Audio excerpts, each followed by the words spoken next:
Welcome to our channel Kahani AI. Please follow and subscribe.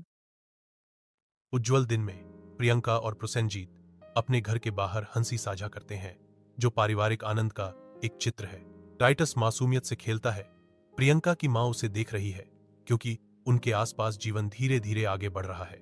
उनके घर में प्रियंका और प्रसेनजीत शाम के काम करते हुए थकावट स्पष्ट रूप से दिखती है। प्रियंका स्टोव पर काम करती है और प्रसेनजीत थकान के बावजूद एक दूसरे का समर्थन करते हुए टी टास्क के लिए निकलने की तैयारी करते हैं। प्रियंका और प्रसेनजीत एक तीखी बहस में उलझ जाते हैं। उनके स्वर तनावपूर्ण माहौल में ऊंचे होते जाते हैं। तुम हमेशा उस फोन से चिपके रहते हो, प्रियंका चिल्लाती है। उसका गुस्सा बढ़ता जाता है। प्रसेनजीत जवाब देता है, क्या तुम्हें दिखाई नहीं देता कि मैं व्यस्त हूं और तुम हमेशा इतने गुस्से में क्यों रहते हो? टी टास्क कोने से देखता है। उसकी आंखें डर से चौड़ी हो जाती हैं, क्योंकि बहस तेज हो जाती है। बाहर निकलो, बस मेरे घर से बाहर निकल जाओ, प्रियंका चिल्लाती है। टीटस कोने में जमा हुआ खा है। उसकी आंखें डर से खुली हुई हैं। दुख से अभिभूत प्रसेनजीत प्रियंका को अपने पिता का घर और परिवार उसके लिए छोड़ने के बारे में बताता है। प्रसेनजीत की आंखों में आंसू भर आते हैं और वह पूछता है, मैंने तुम्हारे लिए अपने पिता का घर और परिवार छोड़ दिया, अब मैं कहां जाऊंगा?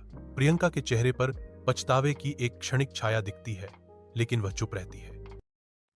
घर के हृदय में टीटास की हंसी गूंजती है, जो शुद्ध आनंद और शरारत की एक धुन है। प्रियंका देखती है। उसकी आंखों में खेलती हुई अराजकता मनोरंजन की चमक के साथ प्रतिबिंबित होती है। प्रसेनजीत देखता है।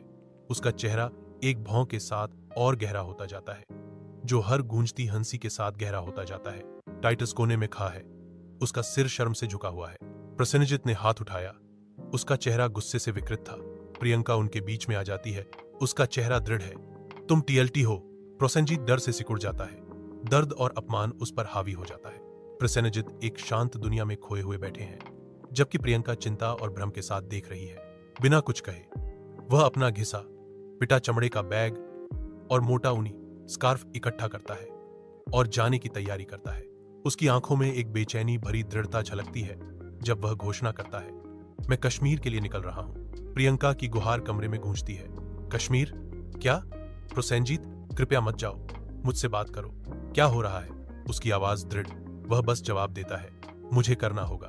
प्रसेनजीत कश्मीर के लुभावने परिदृश्यों में अकेले घूमते हैं, चिंतन में खोए हुए। कश्मीर का मनमोहक दृश्य उसे घेरे हुए है, जो उसके भीतर चल रहे उथल पुथल के बिल्कुल विपरीत है। वह अपनी शादी पर विचार करता है। उसके कदम उसके फैसलों के बोझ से दबे हुए हैं। गर्मजोशी भरी मुस्कान प्रियंका को एक नए अध्याय में आमंत्रित करती है, क्योंकि वह उसे अपने दिल और घर की चाबियां देता है। प्रियंका चाबियां स्वीकार करती है। उसका चेहरा खुशी से